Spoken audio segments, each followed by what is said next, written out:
Sir ಈಗ ನೋಡ್ತಾಯಿತ್ತು before experience ಈಗ ಹೆಂಗೆ ಅನ್ಸುತ್ತೆ? ಎಲ್ಲ ಭಾರಿ ಸ್ಮೂತ್ ಆಗಿದೆ.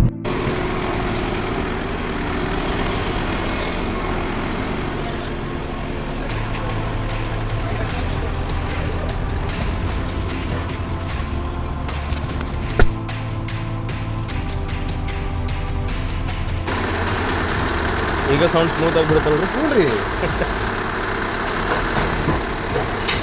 ಹಾಗೆಲ್ಲ ಒಂದು ಸ್ವಲ್ಪ ರಫ್ ಹಾರ್ಡ್ ಇತ್ತು, ಒಂದು ಹಾರ್ಡ್ ಇತ್ತು. ಸರ್ ಈಗ ನೋಡ್ತಾಯಿತ್ತು ಬಿಫೋರ್ ಎಕ್ಸ್ಪೀರಿಯನ್ಸ್ ಈಗ ಹೆಂಗೆ ಅನ್ಸುತ್ತೆ? ಎಲ್ಲ ಭಾರಿ ಸ್ಮೂತ್ ಆಗಿದೆ. ಆಗೈತಲ್ರಿ ಭಾರಿ ಸ್ಮೂತ್ ಆಗಿದೆ. ಪಿಕಪ್ ಒಂದು ಜಬರ್ದಸ್ತ್ ಆಗಿದೆ. ಇಂಜನ್ ಸ್ಮೂತ್ ಆಗಿತ್ತಲ್ರಿ? ಭಾಳ ಸ್ಮೂತ್ ಆಗಿದೆ.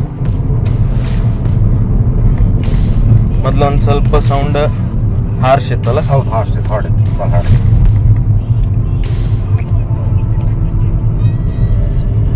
ಈಗ ವೀಲ್ ಸೌಂಡ್ ಬಿಟ್ಟರೆ ಇಂಜಿನ್ ಸೌಂಡ್ ಲೆಸ್ ಆಗ್ಯದ. ಟೈರ್ ಸೌಂಡ್ ಏನು ಬರ್ತದ? ಹೌದು, ಆ ಸೌಂಡ್ ಬಿಟ್ಟರೆ ಇಂಜಿನ್ ಸೌಂಡ್ ಇಲ್ಲ. ಓಕೆ. ಕರೆಕ್ಟ್ ನೀವು ಹೇಳಿದಂಗೆ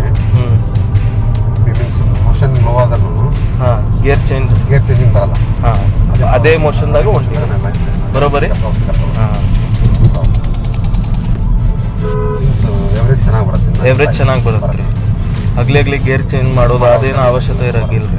ಪಿಕಪ್ ಹೋಯ್ತು, ಡೌನ್ ಆಯಿತು. ಇದು ಮ್ಯಾನ್ಯುವಲ್ದಾಗ ಇದ್ರೆ ನಾವು ಚೇಂಜ್ ಮಾಡ್ಕೊಂಡು ಹೋಗ್ಬೋದಿತ್ತು. ಇದರಲ್ಲಿ ಏನೈತಲ್ಲ ಆಟೋಮೆಟಿಕ್ದಾಗ it will give a very beautiful difference in automatic.